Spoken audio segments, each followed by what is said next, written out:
Hello everybody, today I want to show you 5 crucial archaeological discoveries that relate to our understanding of the Bible. Please stay tuned, let's get started. We begin at number 5, Rosetta Stone. In 1798, Napoleon invaded Egypt.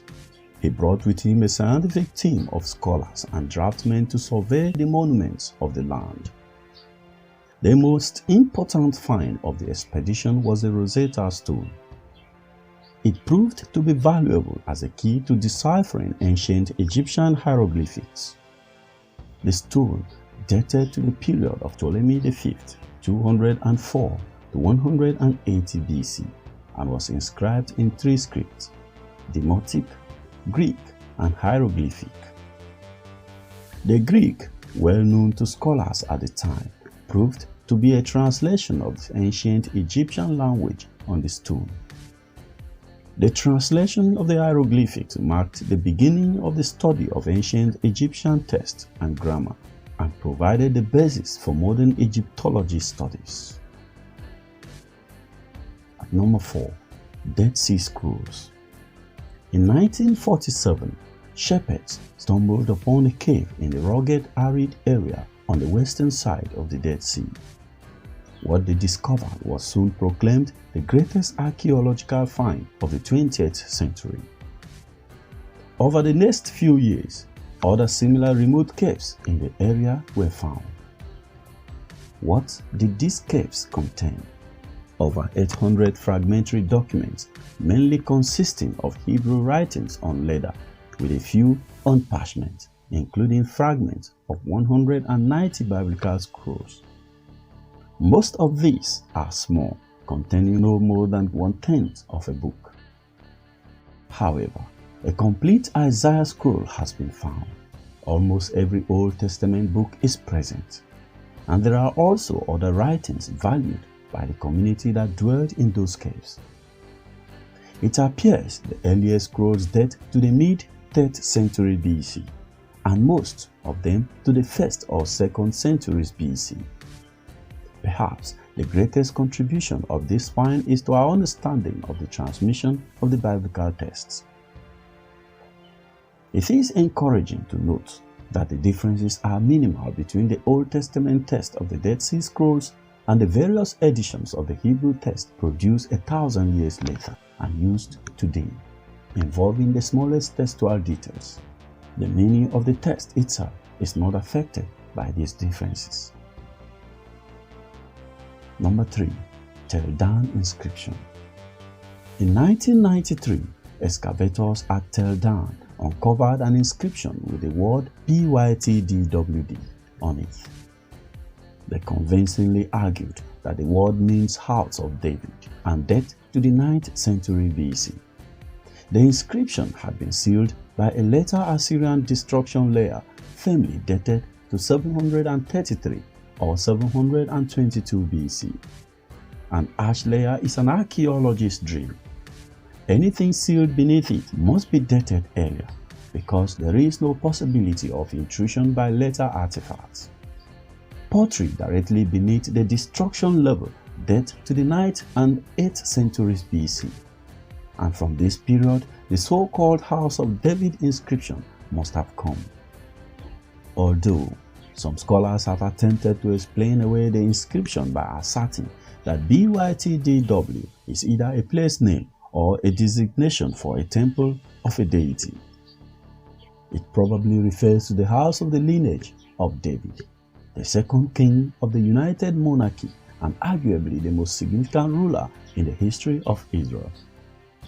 Additional evidence is the likely appearance of the term BYTDWD on the Mesha stela or Moabite stone, also dating to the 9th century BC. At number 2, Katef Hinnom scrolls. In 1979, Israeli archaeologist Gabriel Bakay was excavating a burial cave at Katef Hinnom, just southwest of Jerusalem. The tomb was a typical late Iron Age of about late 7th century BC burial structure. The typical Judean burial at this time took place in a rock-cut cave. When the person died, he was placed on a burial bench in the tomb, along with personal items such as vases, jewelry, or trinkets. Once the body decayed, the bones of the person were placed in a box beneath the burial bench. When the team began to excavate the box, they came upon two small silver scrolls. Since the scrolls were metal, the archaeologists had a difficult time unrolling and deciphering their texts. They began with the larger of the two scrolls, which took 3 years to unroll. When unrolled, it measured only 3 inches or 7.6 centimeters long. When they were finished, they noticed the scrolls was covered with very delicately etched characters. The first word they were able to decipher was the name Yahweh. After much work, they were able to read the entire scroll. It contained the priestly benediction from Numbers chapter 6. The smaller scrolls also contained the benediction from Numbers 6. It took so long to unroll and decipher the scrolls that the materials was not published until 1989. These two scrolls were relatively unknown, but they can be seen today in the Israel Museum in Jerusalem. They are the earliest known citations of biblical texts in Hebrew. They predate the earliest Dead Sea Scrolls by more than 400 years and are thus helpful in matters of textual criticism. Many authors have argued that the priestly benediction was written after the exile, with its earliest text from the 4th century BC. Now we have physical examples of the benediction from the late 7th century BC.